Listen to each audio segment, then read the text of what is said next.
Hello.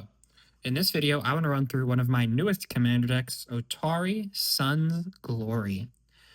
For a red and a white, it's a 3/3 legendary creature, Phoenix, with flying, lifelink, and haste. Whenever it attacks, you get an experience counter. Then create a 2/2 rebel that's tapped and attacking for each experience counter you have. A red and a white, tap an untapped rebel you control to return it from the graveyard to the battlefield tapped. I built my deck specifically around the fact that most playgroups do not have a way to deal with experience counters. They are counters that don't go on the creature, they go on the player. And so unless your playgroup plays specific cards, probably less than 10 in the entire game, they cannot interact with those experience counters. So I built my deck to abuse that fact. I have no problem with how many times I have to play this commander. I hardly use the bottom ability. I just take advantage of the experience counters and the fact we're making a lot of 2/2s every turn. In this video, I want to run through the creatures, the artifacts and enchantments, sorceries and instants, lands, and the singular planeswalker that make up my Rebel deck. First up, I want to run through all of the creatures. Let's put the commander right here. I have from Lost Caverns of Ixalan, Ogirtag, maybe? Deepest Foundation. For 6 mana, it's a legendary creature god with vigilance. If one or more creature tokens would be created under your control, 3 times that many tokens are created instead. Whenever it dies, you return to the battlefield tapped and transformed under its owner's control. On the backside, it is the Temple of Civilization. Transforms from the backside. It's a land that has tap, add white, 3, transform it, activate only if you attack to 3 or more creatures this turn, only as a sorcery. So, first up, if you just make 1 token off of this and it triples it, whenever those tokens attack, it can transform it. Additionally, our commander is going to be making a lot of things that can retransform it, but if you attack with this, the first time it attacks, you get 1 experience counter, and you make a 2/2. But with this, you make 3 2/2s, and it only goes up from there. So tripling our tokens, especially if the deck makes other tokens as well, this is a very strong card in this deck. Next up, we have Morog Fury from Zendikar Rising, legendary creature Minotaur Warrior. Each creature you control that gets +1/+0 for each time it is attacked this turn, and it has landfall. Whenever a land enters the battlefield under your control, if it's the main phase, there's an additional combat phase after this phase. At the beginning of that combat, untap all creatures you control. So you could continue to get extra combats, re-attacking with your 2/2s, but also giving yourself more experience counters off of your thing. Typically, this only happens once, but an extra combat is still very strong. Soul Warden, let's gain some life, some incidental life while we're making all these creatures. Lots of rebels and stuff, kind of, buffer your life total a little bit and keep you in the game. Grateful Apparition. Whenever it deals combat damage to a player or planeswalker, you proliferate. This is the one from War of the Spark, 2 mana flying, 1/1 spirit. But you can proliferate your +1/+1 counters if you happen to have any of those. But you can also proliferate your experience counters, and that's where this card shines. Rose Room Treasurer. For 4 mana, it's a 4/3 Ogre Warrior from the Streets of New Capenna originally, but this is from the Bloomburrow commander. It has Alliance. Whenever another creature you control enters, create a treasure token if this is the first or second time this ability is resolved this turn. Otherwise, you may pay X.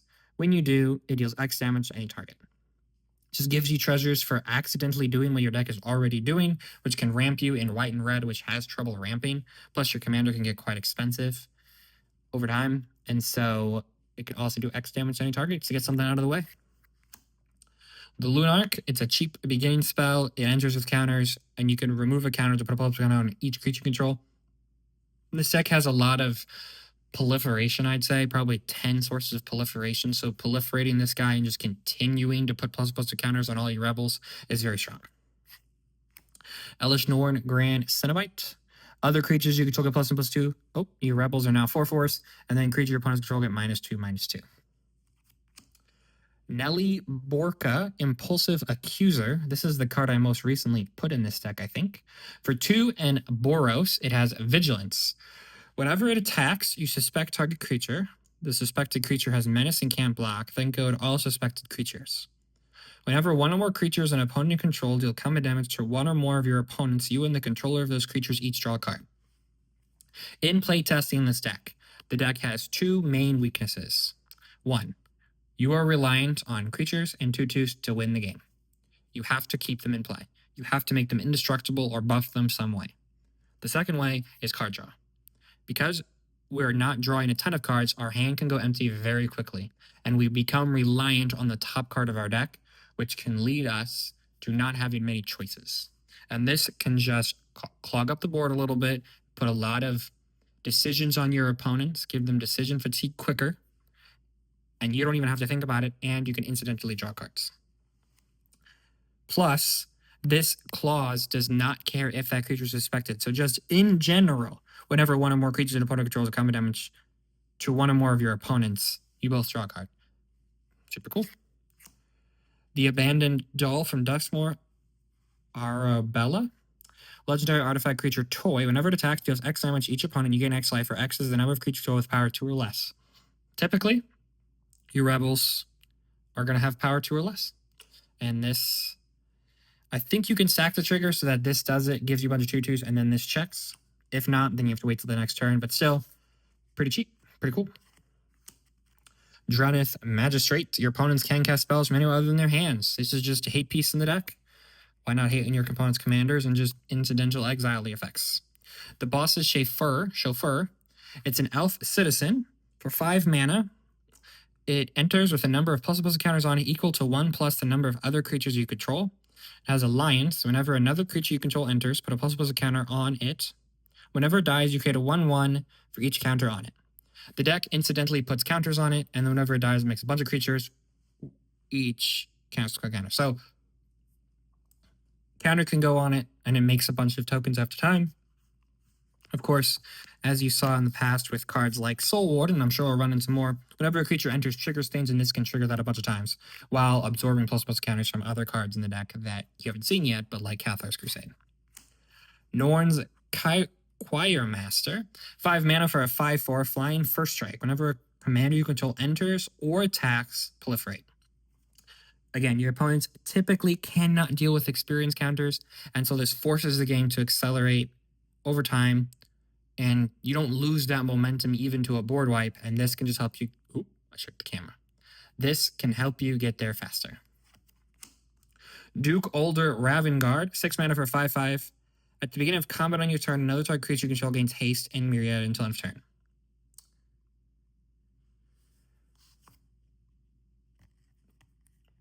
The way I think this works, and you can correct me in the comments if I'm wrong, is you can target your commander. Your commander can attack. It gains myriad. It makes a bunch of tokens. And all of those tokens saw each other attack. They are sacrificed, but you still get all 4 of the enter the battlefield triggers, giving you 4 extra experience counters if you have 3 opponents, or I guess 2 other, so it would be 2 other tokens, sorry. This and 2. So you get 3 experience counters, and then you'll make 2/2s stacking as it goes. I think that's how it works. If it's not how it works, please let me know, but I'm pretty sure that's how it works, and I finally found a home for this guy. Mangara, the Diplomat. This also leans into just really needing to draw cards. Whenever an opponent attacks with creatures, if 2 or more of the creatures are attacking you, you draw a card. Whenever an opponent casts their second spell, turn, draw a card. The truth is, we just need to draw cards. Our hand gets empty quickly, so let's do it. We don't have access to blue, so we just need to take advantage of any kind of card draw we have. Plus, it has a little bit of lifelink and keep it in the game. Woody Roastmaster. Whenever another creature enters, it deals 1 damage to each opponent. Let's ping them. Burge Rangers. I lost the commander. Let me get my commander. It has first strike. You may look at the top card of your library at any time, and you may play lands from the top of your library. If you play a land this way, only if you have available land play remaining. It is first strike and just gives us access to more lands. It's not really ramp, but it gives us access to more things and gives us more decisions and can just help us get lands on top of our library. The truth is, we're not playing green. Our opponents are going to be playing green. They're going to ramp faster than us, and so this is almost always going to let us play lands on top of our library. Angel of Ruins. When it enters, exile up to 2 target artifacts and or enchantments. And it has plane cycling. The main reason it's in the deck is for that plane cycling. It can just grab a planes. Doesn't even have to be a basic plane, so you can get a Sacred Foundry or another, advantage planes. But incidentally, in the late game, you can exile artifacts and enchantments especially ones that stop you from attacking or stop things from triggering, hate pieces that turn off attacks abilities. This is a good way to deal with that later in the game. Frontline Medic. 3 mana for a 3/3 human cleric. Whenever it and at least 2 other creatures attack, creatures you control get indestructible until end of turn. You can sacrifice it to counter target spell with X and its mana cost.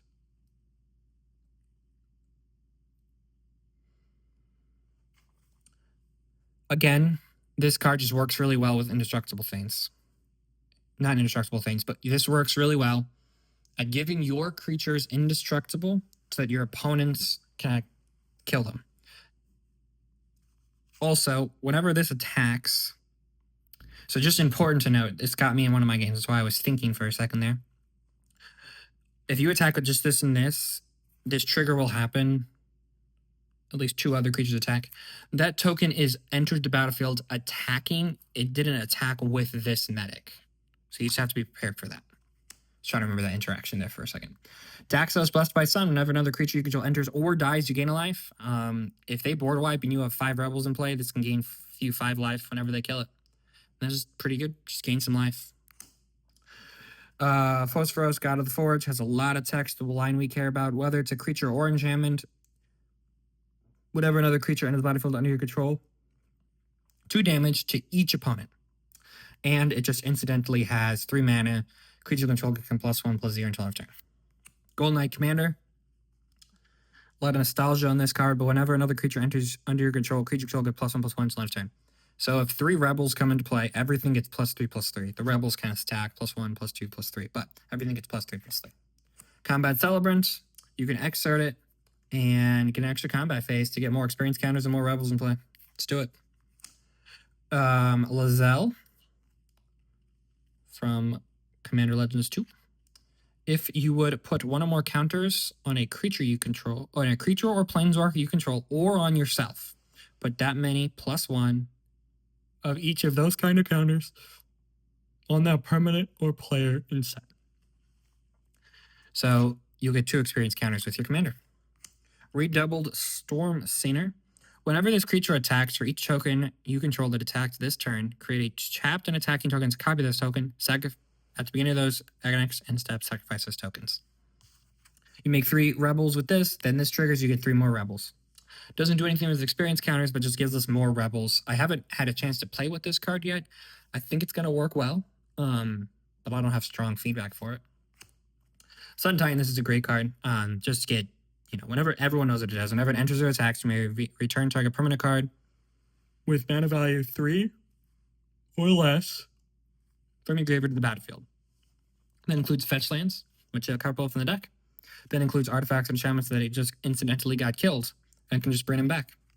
Bolton Gatekeeper. Whenever another creature enters the battlefield under your control, it deals 1 damage to each opponent. Another Painter. And the Conjurer. Whenever another creature enters the battlefield under your control, you gain 1 life. And it's 5 mana to exile and put it back into play. This can get around removal or other things, but just gains life. And those are all of the creatures in the deck. There are a lot. Some of my favorites are the Lizelle, because it gives you extra experience counters. This card was really important for me to build the deck. 2 damage each opponent whenever it deals damage. Whenever anything enters. This card, Elishor, works really well. And tripling tokens, obviously, is very strong. All right. Next up, we have the artifacts and enchantments. There are quite a few artifacts and enchantments in this deck. I did not realize when I made the deck, but I was realizing as I was sorting the cards before I made the video. Divine Visitation. All of those 2/2s that enters, what if they entered as Serra Angels, 4/4s with flying and vigilance? Making Serra Angels out of rebels is very strong. War Leader's Call, creature control get +1/+1. Whenever a creature enters the battlefield under your control, it deals 1 damage to each opponent. This is a 2-for-1. It's both a let's increase the power and toughness of everything by 1, and whenever it enters, it's a painter.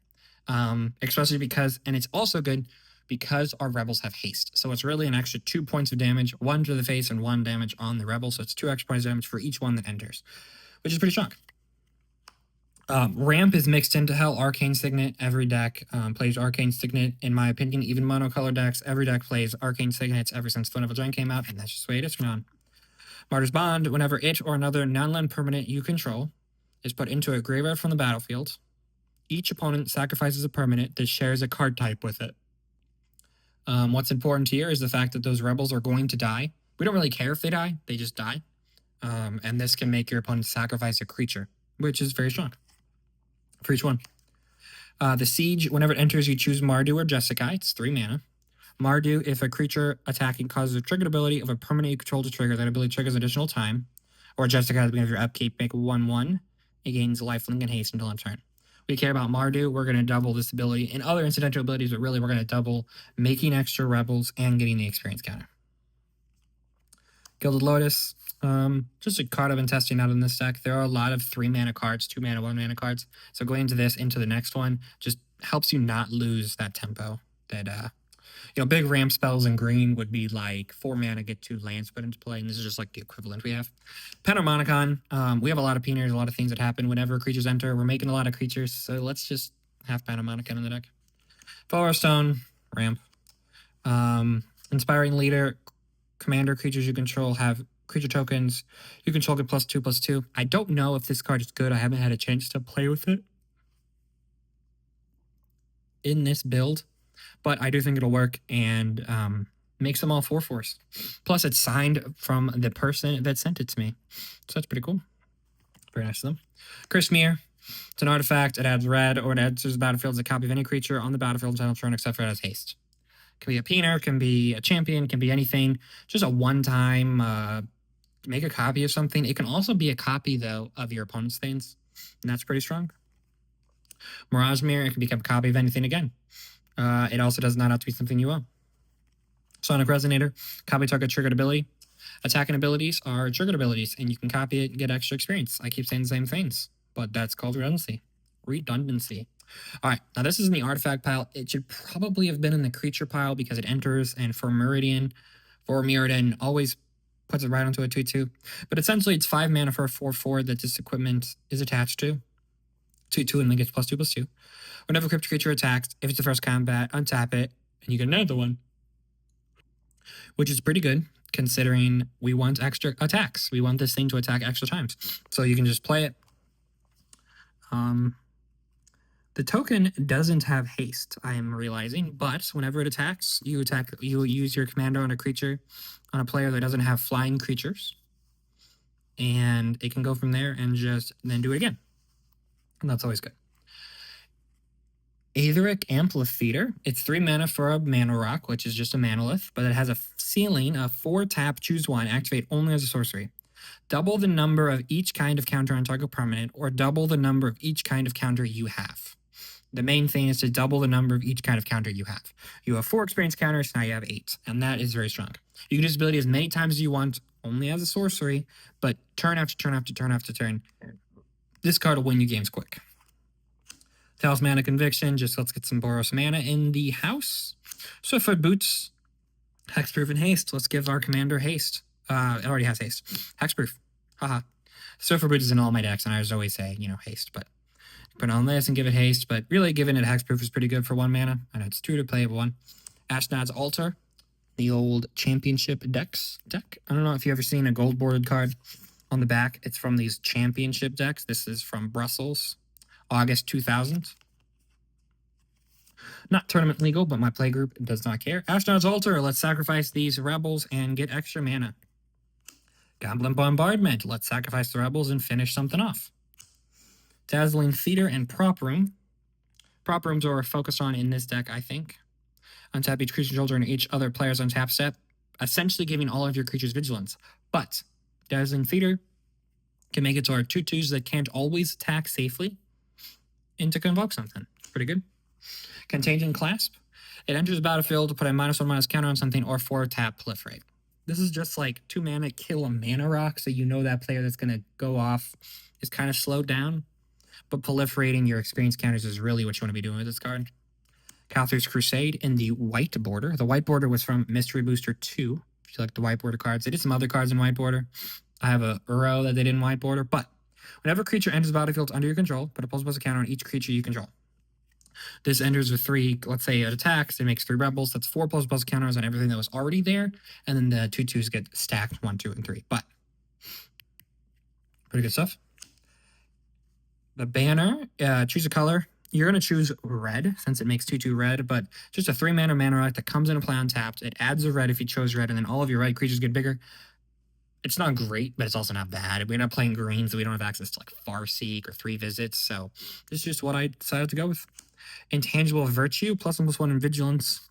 Now it is important to note that this makes tapped, and this will not have them have Vigilance the turn they come into play. But every turn after that, it's 2 mana, and they make 3/3s instead of 2/2s. And I think that's probably pretty good, especially because you're just going to be attacking with these 2/2s, and they're going to die, but they're like brute attacking. So it's important to note that you get to choose the rebel tokens. My understanding is that these rebel tokens, you can decide which player they're attacking. I mean, not yourself, but your opponents. So you don't have to put them into situations where they're going to die. Springleaf Drum, tap an untapped creature control, add 1 mana of any color. The truth is, this probably isn't the best card for this deck, but you're going to have rebels you don't always want to attack with. I just, for some reason, really love the art. Let me show you. I just love the art, so I had to put it in a deck. Mindstone, ramp. City in Flames, I think is what it's called, but it triples all damage and has Convoke, which our rebels can make cheaper. Looker Meta Torque. Tap, add colorless, and then tap target non-permanent becomes an artifact in addition to its other types until end of turn. Now, there's nothing in this deck that directly cares about them being artifacts, but there's just like a lot of artifact hate and artifact removal that just happens in Commander games, and so making your opponent's things artifacts can just have them die to something they weren't expecting, which is pretty good. And then Impact Triggers, whenever a creature enters a battlefield under your control, it does 1 damage to each opponent. You're making rebels, you deal damage. All right, that was all the artifacts and enchantments. Next, I want to go through the instants and sorceries that make up this deck. We'll start with City-Wide Bust. Destroy all creatures toughness 4 or greater. In theory, this does not kill your commander or your 2/2s. Just kills everything bigger than them.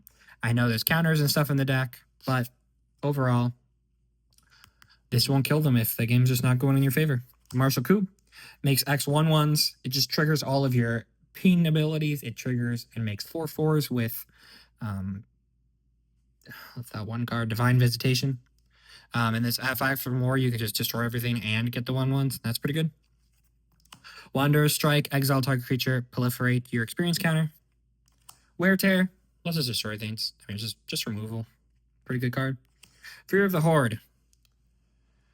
You may exile 2 red cards from your hand rather than pay its mana cost. Untap all creatures that attack this turn after this main phase or additional combat phase, followed by an additional main phase.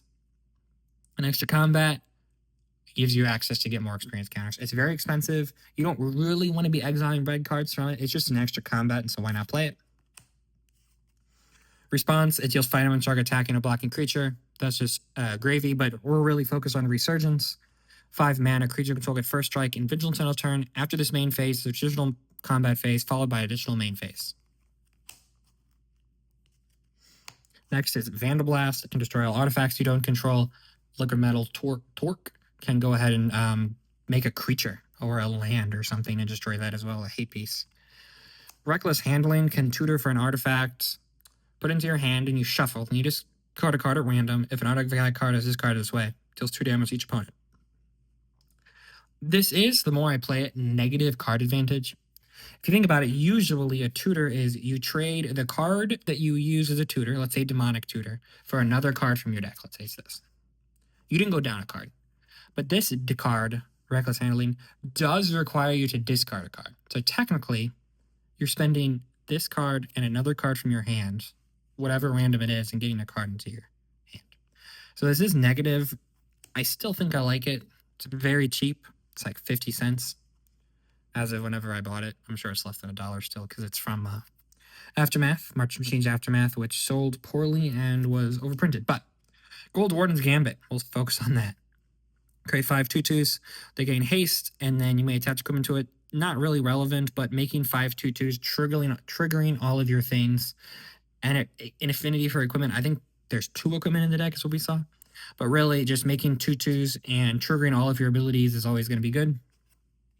Emerge Unscathed, you can go ahead and protect your commander, and then it can come back and you can protect it again.